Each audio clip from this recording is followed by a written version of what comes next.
We are here. We're here week 9. We've got another big matchup. This is a game where college game day is going down here, and honestly, the location is Nashville, Tennessee.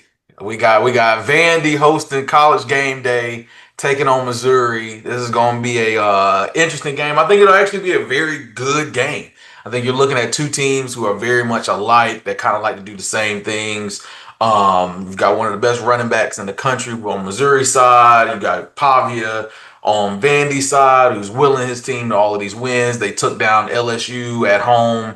Now you've got Missouri coming to them, and I think this game comes to a lot of what we've said about Vandy all season, and is that they want to control the ball game in as many factors as they can. They want to limit you on possessions and stretch the ball game out. You look at what they did last week against LSU. Now, LSU was able to put up 24 points on them, but at the same time, you look at the time of possessions for both of those ball teams. Vandy had the ball for 36 minutes versus LSU's 23 minutes.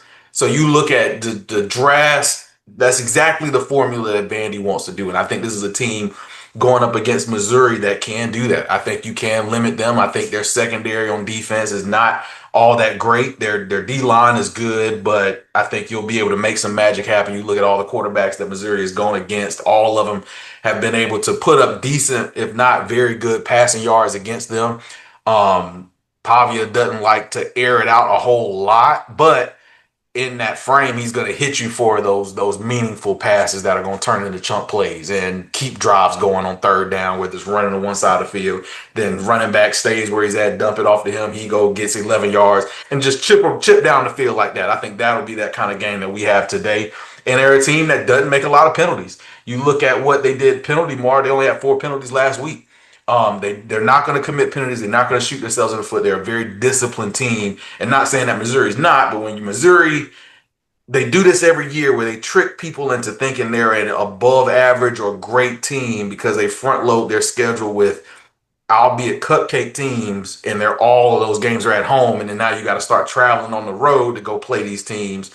You run into those hurdles that you should have seen red flags early in the season and corrected, but now you're starting to see them flash now. And not to knock them too much, I still think they're a very good team, but I'm gonna keep it short and simple. I think, and I can't believe I say it, Vandy's gonna end up going 7-1 and getting another win here. I think being at home is a big thing for them.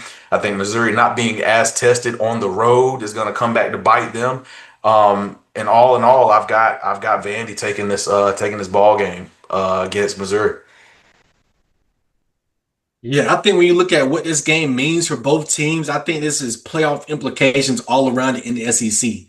And man, so many times with my friends that I talk to when it comes to football, I talk about the difference between the SEC versus other conferences like the ACC or like the Big Ten. And I'm like, you know what? Your best teams, yeah, you can hold up on any given Saturday. Your number one team in your conference can probably hold up with SEC any given Saturday. But your middle of the pack teams, like these two teams, like to be honest with you, where Vandy is now in their athletic program and where Missouri is now in their athletic program, they're both middle of the pack, and this game matters so much and where these teams can go. I think Vandy's going to be the winner just because, Van, you said it like 3 to 4 times this season so far on our podcast. Like whatever team is home is going to be the team that pulls it out just because you got it, everything going in your favor. And I think that's the case. Missouri has to play a perfect game to get this dub. And I just don't see it happen with the quarterback they got in their huddle. And I've watched it a couple times this season where I'm like, you know what? When it's time for the big time moments, he just doesn't make them.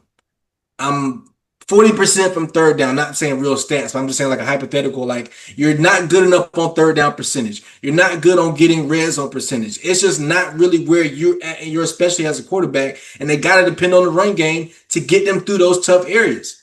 Vandy's going to shut down the run. I truly think that. I think they're going to hold them to maybe 100, maybe 90 to 100 yards rushing. And it's going to be a slow pace offense type game. And for the LSU fans, y'all should have saw that trap coming, because as soon as y'all make the one mistake, and it don't have to be a turnover. It could be not getting a first down, and y'all give this team momentum. They're gonna sit on that ball, and I saw it happening all day Saturday. And I'm just like, man, they're gonna have the ball all first half. Like they're gonna get the ball a couple different times, and that's gonna be it. And that's what this game is looking like for Missouri. And I don't think they have the offense to overcome that. So I got Vandy, like you said, Van being 71, 7-1. And can Vandy be a SEC team that's a two-loss SEC team that gets in the playoffs? I really want to pose that question. We're not going to know the answer to that right now. It's a hypothetical, but let's say if they win this game, they still got two other big games on their schedule, which is Texas, Tennessee. I don't see them making the SEC championship, but I can see them missing it as a two-loss team. Mhm. It'll be Like very, very interesting and very, very intriguing. it's like what we said. They're going to be in the same spot that Bama, Ole Miss, and South Carolina was as far as looking into the playoffs last season. Is what Right. Vandy I think is going to end up being close to the end of this year. But I you can't mean, be a three-loss team. You got to be a two-loss team. That's the biggest difference we saw last year.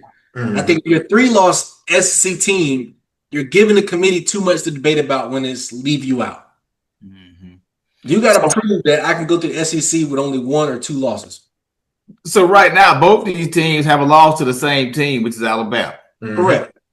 Right? Both of them do. So now it's time for these two teams to face off to figure out what. But Right. Vandy came to Bama. Bama went to Missouri. So Vandy's loss is a little bit better in the aspect of where we're matching up. Right. I agree. I personally think Vandy's a better team than Missouri. Right. I give them the head. I think they You know got what the I'm saying? head. I do. I personally think, like, as an Alabama fan, I would not want to play Vanderbilt again. I don't Mhm. care where you're talking about. Back at home in Atlanta, and I don't care where it is. We beat them already. I don't want to see them again. Yeah. Right? I'm glad we beat them. We're done with Vanderbilt. Let's get them in the rearview mirror. But hey, they can come back and bite your ass again. You know, I don't think Vanderbilt going nowhere.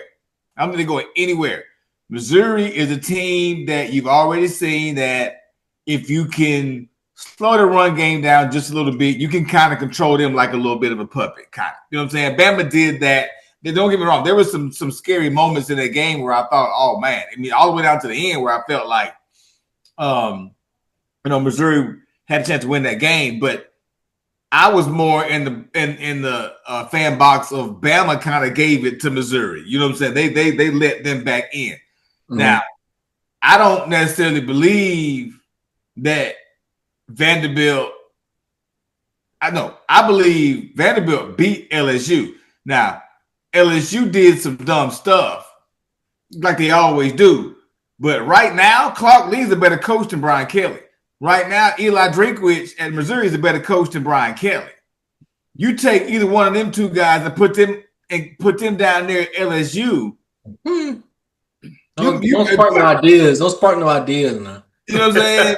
Put Clark Lee at LSU with the way that he approaches the football game, the way Vanderbilt's head coach the way that team approaches playing a football game is amazing to me. It's old school. Mm-hmm. It's like, let's hold the ball. Let's not turn it over. Let's get first downs. I mean, they do it the right way, and it's very it's interesting to watch. It's good to watch because we haven't really seen football like that in a very long time. And this is the exact style of football that will take a team like Alabama, Oregon, an Ole Miss, high power type offense type team, and they'll make you rethink life. You know what I'm saying? Because you can't do what you want to do. And yeah, the second somebody, not a football team, I'm talking about somebody, life. The second life throws you something that you're not interested in, most people fold, or at least they have to sit back and think twice about what their game plan of attack actually is. That's what Vanderbilt does to you every single game.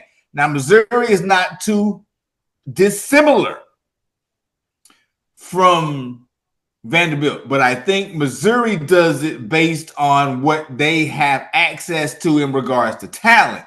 Vanderbilt does it because that's what their head coach wants to do. Missouri doing it because that's what they have to do. And that's going to be the difference in this game. Vanderbilt is going to impose their will on Missouri. And it's unfortunate for Missouri because Missouri's a good team.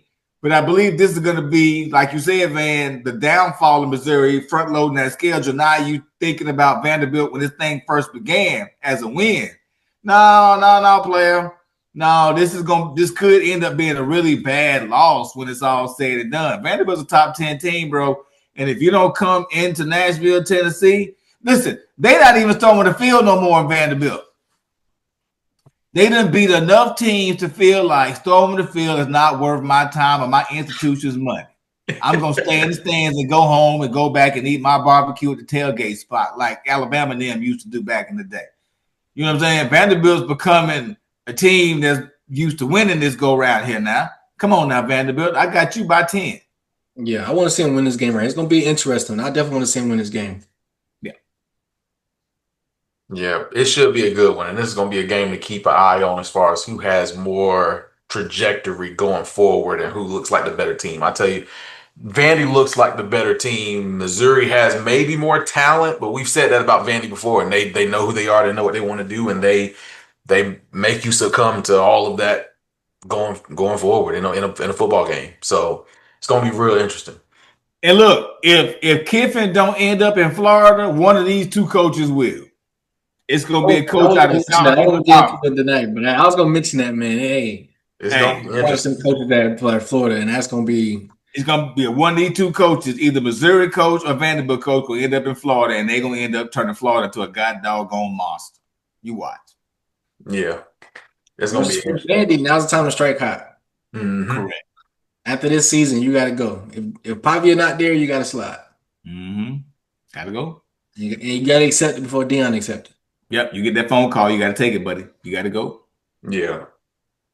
All right, and now moving on into our last game of the night, we got LSU at home taking on Texas A&M. This is another good implication type of ball game. Is this the time of year that A&M kind of falls down and starts taking some losses? I've said it at the beginning of this season that they had a pretty easy schedule. If they did what they were supposed to do, they could find themselves really where they wanted to be at the end of the year, kind of control your own destiny type of ball game. You're undefeated going to LSU. LSU showed some fight on offense last week. But they just look like a team that's like crumbling. That Nuss is I think they had the image of him with the towel over his head, just filled with emotion at the end of that ball game or during that ball game. And but I mean, you put points on the board, and when you look at A&M, A&M is my biggest question mark in Sure's team. I think they know who they want to be. They're doing what they want to do week in and week out. But when you look at their schedule, who have they played other than Notre Dame, which you got a 1-point win? You got UTSA, Utah State, Notre Dame, Auburn, Mississippi State, Florida, and Arkansas. Those are your opponents. So this is arguably, even with how LSU is playing, LSU is your toughest opponent yet, and you're doing it on the road. So how does this game look from that standpoint? If you face a little adversity with that being another night game in LSU gets, I think, the most night games in the SEC over the past like 10 years. I think it's incredible how many times, but I guess atmosphere is what drives those choices. But for me, I've got to go A&M. I think A&M is more of the for sure team in this ball game, even though being on the road. You know, you've seen a lot of teams go into LSU this season and be a formidable opponent. Florida did it, South Carolina did it, kept it as one possession game going into halftime, and now you've got a pretty fired up and high powered Texas A&M team going into LSU. I don't think your defense is just be ready for it, and I don't think your offense will be able to put up enough points to stay with LSU. So give me A&M in this ball game, and they keep it rolling with going on the road to Missouri next week for A&M. So that's my pick for this one. I'm right there with you. I think this one, and when I was looking at it preseason, I was like, LSU is going to have a tough opponent this season, but I thought LSU was going to be the favorite. To me, I think Texas A&M is the better team. And I truly think that Texas A&M can handle themselves in this game. I think it's going to be tough, but I think overall, when you think about what they can do, I think when you think about their run game versus what Marcel Reed can do in the aspect of read option and running the ball, it's just too much for LSU to handle. And I think we've just seen enough of what they can do, and it's not going to be a full enough game to continue to win this one right here.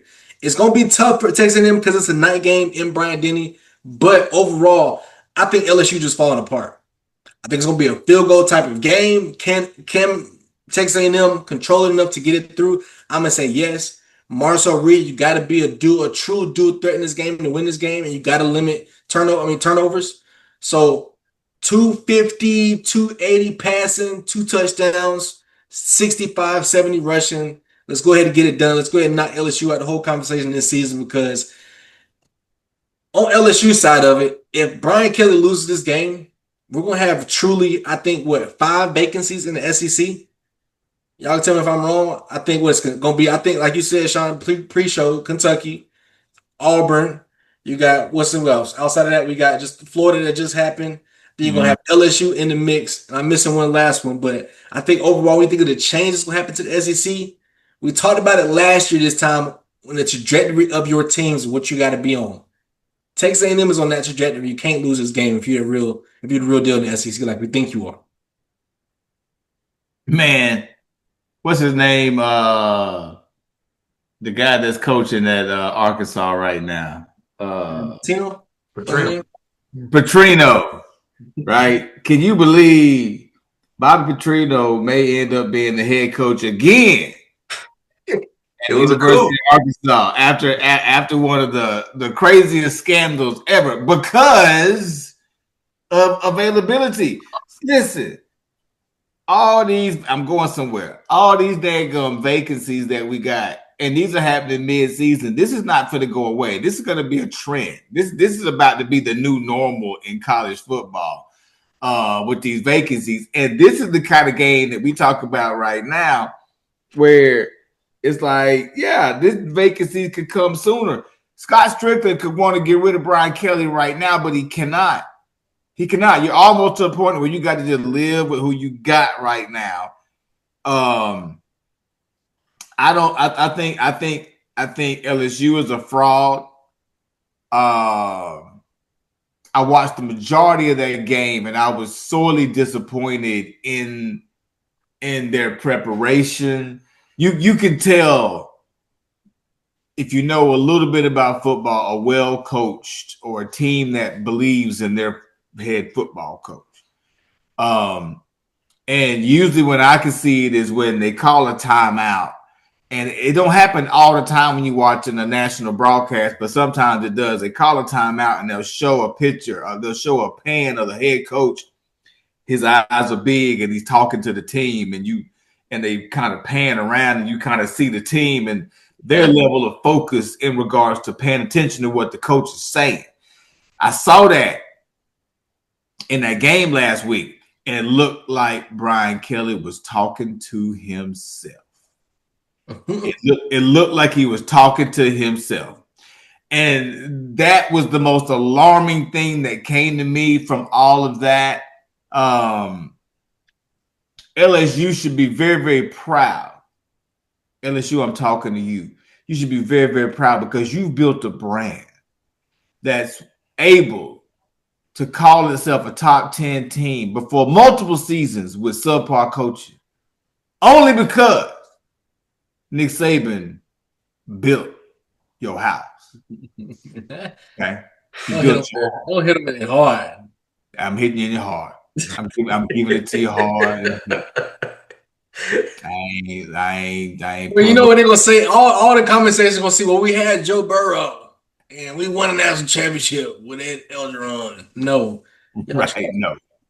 Hey, LSU's life on the line right now. Unless y'all get one of these laughing stocks in the nation, man, look, like they're gonna be like Florida State, Sean. They're gonna be like, well, we're gonna keep our coach for now. Until the end of the year, then we'll make a decision at the end. Because you ain't got no choice. We're gonna get that money together because we ain't got it right now. We're gonna get let us make a couple phone calls in the next couple weeks. Right. Week by week, that pot's gonna get bigger and bigger. Yeah. And let's figure it out. It's unfortunately it's a travesty. And I don't have much more to say about him. I wish that the SEC is good when LSU was great. You know what I'm saying? It really is. And I think that what they're doing to the conference right now is bad. I think it's really bad. And I think the conference needs LSU to be a really, really good football team. and they're just not giving it to us right now, and that's not. We gotta stop making desperation hires at head coach. Yeah. Yeah. We gotta truly just invest in these younger guys and truly invest in somebody that's gonna build a culture there and Right. go build that brand again and truly what you already have. Because LSU got the talent. They do. Yeah. These lackluster coaches bad opportunities. They're gonna lose these games if they're not a good head coach. They do. And listen, and A&M, I mean, I'm not gonna sit up here and just give them a ton of flowers right now. Yeah, I get it. They're undefeated. You look at the schedule, you kind of see what they've been dealing with. You know, they have an opportunity to do something special right here. And you know, everybody in the conference knows that A&M has been a team that before they even came into the conference wanted A&M because of what A&M was and who they are. You know what I'm saying? The Southeastern Conference needs A&M. So they need all the schools to be good, but they really need A&M to be exceptionally good. They need A&M to be elite. And I think what they're getting right now is a little bit of a piece of, okay, A&M might be elite. I'm still in the might camp. I can't give it to them right yet because I haven't seen them really do much. And I don't necessarily know if beating LSU gets them, even though their ranking says it, I don't know if it gets them where their ranking says they are. So the jury's still out on A&M. I think they'll win the game, but I don't know if I'm in on either team for real. Well, they got some tough ones, and I think just being undefeated at this point in the season means a lot. Yeah. Yeah. I'm not sold. I'm not putting all my stock in Texas A&M. I think if I'm being honest, I think they're more of like an 8 through 10 ranked type team, but I think they can be dangerous if they focus on their game. I think one of those teams where you think about like, do you got to take them out their game to beat them? A night named M. Bryant Denny has the potential to take them out of their game, have them having a couple mistakes. And LSU takes in there, we've seen over the years be a big time matchup. So it's going to be some fireworks down there in Baton Rouge. And I just don't think with the state of the team right now, they got enough. I just don't think with the state of the team they got enough. Unless Texas A&M just defensive wise just can't guard and let Garrett Nussmeier go for 300. I just don't see him having it. I mean, I've watched. I really, like you said, Sean, I watched that whole game, and I'm just disappointed overall. I'm like, I saw a lot that you saw, even in the aspects of just game plan. It's more of just like asking questions of just like, what are we doing? Yeah. What are we doing? Yeah. And to be honest with you, Texas A&M is one of those type of teams that if they get ahead, it's going to be hard to catch up. Mm-hmm. They got. And you look at their schedule. You look at their schedule. I mean, they. Well, they schedule it's LSU. If they lose this game, LSU's done. I'm gonna go ahead and say that. Yeah. Right. A&M wins this game. Last year they were right there in the fighting for SEC play. Right. They're playing for the SEC championship, playing for a top seed in the CFP. If you know what I'm saying, they got everything in front of them right now. Correct. So saying they can, if they win this game, they can still lose 2. Yes. And be in the debate of getting there, getting in the SEC. So it's they're gonna be a real team, and it just don't fall flat on your face type thing for Texas A&M. Right. Texas A&M. I'm glad we don't play them this year. That's all I got to say. I'm like, Jesus. But LSU, y'all just the team that's gonna get ran over real quick, and I'm just gonna sit back and watch it. 7:30. I ain't got nothing else to do. Bama and South Carolina gonna be done by that point. I love to watch LSU lose. I'll be there for it. Yeah. Well, appreciate y'all's feedback, everybody. Thanks for tuning in. Hit that subscribe button, hit that like button, leave a comment. We'll definitely get to you. But until then, we will see you next week. And y'all stay safe out there. Enjoy these games this weekend. Until next time.